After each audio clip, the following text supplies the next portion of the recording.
où on va, c'est un petit peu mon fief. Déjà, c'est en plein cœur du Pays d'Auge. C'est chez mon maraîcher, Antoine Chauvel. Et pour moi, c'est une belle symbolique puisque j'ai passé les 20 premières années de ma vie à aller à 2 minutes d'où on va les filmer.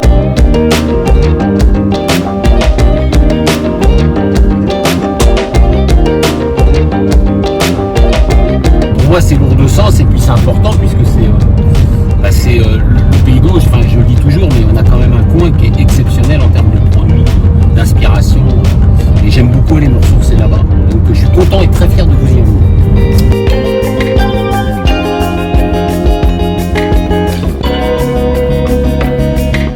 Alors moi c'est Jeff Gilbert, je suis cuisinier, j'ai mon restaurant à Cabourg.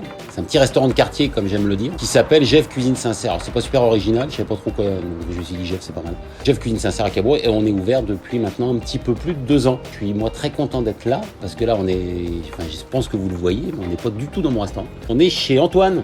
Bonjour. Alors, moi j'ai créé le jardin d'Antoine quasiment en même temps que Jeff. Donc je suis à ma 4e saison. J'avais vraiment un ras-le-bol de mal manger. Donc je n'ai pas attendu et je me suis dit allez, je prends le taureau par les cornes.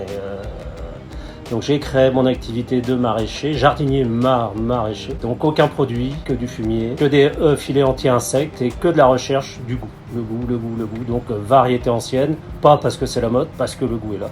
Et que les variétés d'aujourd'hui sont très productives mais n'ont pas de goût. Et on s'est rencontrés parce qu'on se connaissait d'il y a 20 ans et on était chacun c'est vrai, on était des copains. On était des copains et puis on s'est croisés et puis on a commencé, et puis ça continue. Voilà.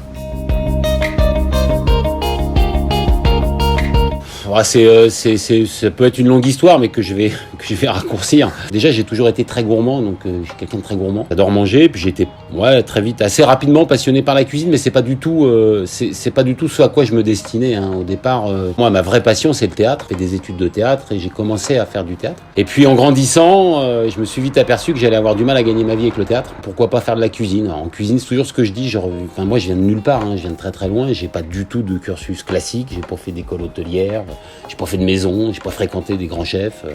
Par amour, en 2002, je suis parti en République tchèque, donc j'ai quitté ma vie de bohème et ma vie de comédien pour rejoindre une magnifique femme qu'elle est devenir, ma femme, Karina. Et puis là-bas, je savais rien faire d'autre que parler français, donc ça a été un peu galère les 2 premières années. Puis voilà, une rencontre hasardeuse a fait que j'ai commencé à m'associer pour ouvrir un tout petit boui-boui, un truc où je faisais des crêpes, puis on vendait un peu de vin, et un petit café français.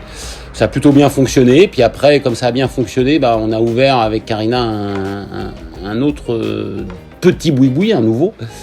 Où pareil, je cuisinaillais, quoi. On peut pas appeler ça de la grande cuisine, mais je cuisinais. Et puis après, on a ouvert un autre grand truc, un autre plus grand restaurant, là, vraiment vraiment un restaurant. Et puis j'ai appris sur le tas. Et puis un peu comme Antoine, j'en avais marre de manger de la dope, quoi. Voilà, après je respecte ceux qui font de la dope, chacun son métier. Après, pour moi, je considère que c'est pas des cuisiniers, c'est plus des assembleurs. Mais voilà, chacun fait. Voilà, j'avais juste envie de faire ma cuisine. Et puis après, ça s'est fait petit à petit. Je suis rentré en France en 2009. J'ai complètement coupé avec la cuisine pendant 3 ans. Et puis ça me manquait, donc j'y suis revenu. Voilà, j'ai bossé avec une boîte qui s'appelle Flying Chef, avec qui j'ai fait quelques prestations en extérieur, des foires, des salons, des choses comme ça. Et assez rapidement m'est venue quand même cette envie d'avoir mon restaurant parce que je trouve que c'est le Graal du cuisinier, de tout cuisinier, de pouvoir vendre sa cuisine, avoir des gens qui viennent s'asseoir chez toi, qui vont payer pour ce que tu cuisines. Je trouve que c'est hyper gratifiant. Alors si en plus ils ressortent et qu'ils ont le sourire et qu'ils sont plutôt contents, c'est encore mieux. Grosso modo, voilà quoi. Et j'ai zappé 3 ans de Zodio, parce que j'ai travaillé à Zodio en tant que chef d'atelier cuisine où je dispensais 2 cours de cuisine par jour. À Zodio, ça a été très formateur et j'ai beaucoup travaillé. Ouais. Il y a eu une décision de revenir à la terre, parce que je suis fils de paysan. On a acheté ici, il y avait un terrain de 4 hectares ici avec, mais je ne pensais pas encore faire ça. Il y avait une cohérence de retour à la terre, je savais que ça allait marcher. Encore une année ou 2, il faut 5-6 ans de rodage on va dire, et on apprend tout le temps. Et puis après, C'est difficile parce que je fais partie quand même de ceux qui sont assez pessimistes sur la cuisine de demain et ce qui nous arrive. C'est pas pour ça qu'il faut pas se battre, hein. Moi je me bats au quotidien. Le message il est relativement simple, c'est déjà prendre conscience, c'est cuisiner responsable. C'est juste être responsable. Alors déjà dans le mot cuisiner, il y a cuire. Donc à partir du moment où tu cuisines, tu cuis. Si tu cuis pas, tu t'es pas cuisinier. Donc si c'est juste réchauffer, ouvrir, assembler, c'est pas être cuisinier. Donc déjà, faut respecter le mot cuisinier. Pour moi, c'est important. Et puis oui, cuisiner responsable. Cuisiner responsable, c'est quoi? C'est déjà être au plus près de la saison. Donc ça aujourd'hui, ça paraît être impensif, mais je le vois pas partout. Donc voilà, ça veut dire que on mange pas de fraises à Noël, forcément. Il y a des produits, on suit la nature. La nature nous amène des produits. Ces produits-là, faut les consommer quand ils sont là. Et quand ils sont plus là, on les consomme plus. On fait autre chose. On travaille avec autre chose. Donc ça, c'est la première chose. Prendre bien entendu conscience de son environnement, d'où on travaille. C'est-à-dire que quand on ouvre un restaurant, il faut savoir que moi, avant d'ouvrir le restaurant, j'ai quand même fait le tour du coin et de savoir les trésors qui se cachaient à 10, 15, 20, 30 bornes autour de moi, quoi. Et c'est avec des gens comme ça que j'ai envie de travailler. C'est pas voilà, moi je sais, on est ensemble, on voit les légumes, on discute, on échange. Je connais la qualité de ces produits et ça c'est cuisiner responsable. C'est-à-dire que circuit court et puis donc saison circuit court, bien entendu. Alors là c'est avant même le circuit court, c'est avant tout français, quoi. On peut plus se permettre d'aller acheter de la viande en Pologne ou des choses comme ça. C'est des gestes tout cons, mais c'est des gestes qui rendraient l'économie agricole, ou en tout cas l'économie, c'est ça, l'économie agricole de la terre, plus simple aujourd'hui. Donc il y a ça, il y a le circuit court, comme on disait, je connais tous mes clients. Ouais, c'est important qu'il y ait un vrai rapport. rapport Vraiment, dans humain, Biocoop contact. aussi, ce serait pas loin de connaître ses clients, même pas. C'est AMAP, les gens à 5, 6, 7 km à la ronde et les chefs. J'ai un autre chef qui est étoilé aussi, enfin il y a plusieurs chefs. Non, dis pas aussi parce que je le suis pas moi. Chut. Je le sais pas encore. Alors pour une raison qui est difficilement avouable, mais je vais vous l'avouer parce que je suis là pour ça, je suis tombé amoureux de Jean-Charles. Donc voilà, il y a eu un coup de foudre direct, je l'ai vu, je l'ai croisé, je me souviens, il était dans un petit t-shirt tout blanc, un peu moulant, avec un jean sympa, et je tombe amoureux de Jean-Charles. Donc pour moi, ça a été une vraie cohérence de travailler avec lui. Pour être sérieux, ceci dit, j'ai eu un vrai coup de cœur pour Jean-Charles, coup de cœur humain, parce que j'ai rencontré, c'était au tout début de Goût d'épices, il lançait Goût d'épices, et j'ai rencontré un mec passionné et passionnant, et je trouve que les mecs passionnés, passionnants, c'est contagieux, quoi. Donc tout de suite, je l'ai vu, il avait les yeux qui brillaient sur n'importe quel produit, il voulait sourcer tout n'importe quoi, mais surtout tout, quoi. Et moi, ça m'a, voilà, ces petites paillettes qu'il avait dans ses yeux, il me les a envoyées, puis je les ai eues aussi. Donc pour moi, ça coulait de source de travailler avec lui. Après, j'ai vu ses produits, et puis il y a rien à dire. Quand les produits sont de qualité, on va pas les chercher ailleurs, hein.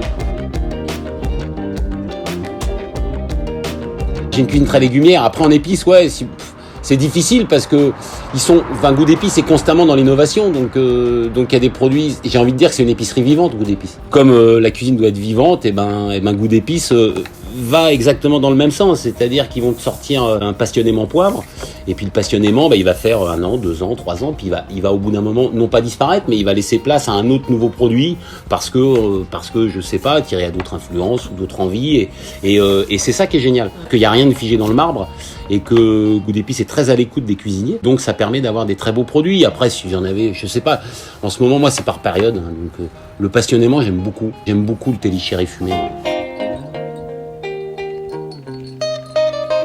Je l'imagine comme celle d'avant-hier, quoi. Il faut arrêter d'intellectualiser la cuisine. Il y a un trop gros fossé qui s'est créé en France entre 80% de restaurants d'assemblage et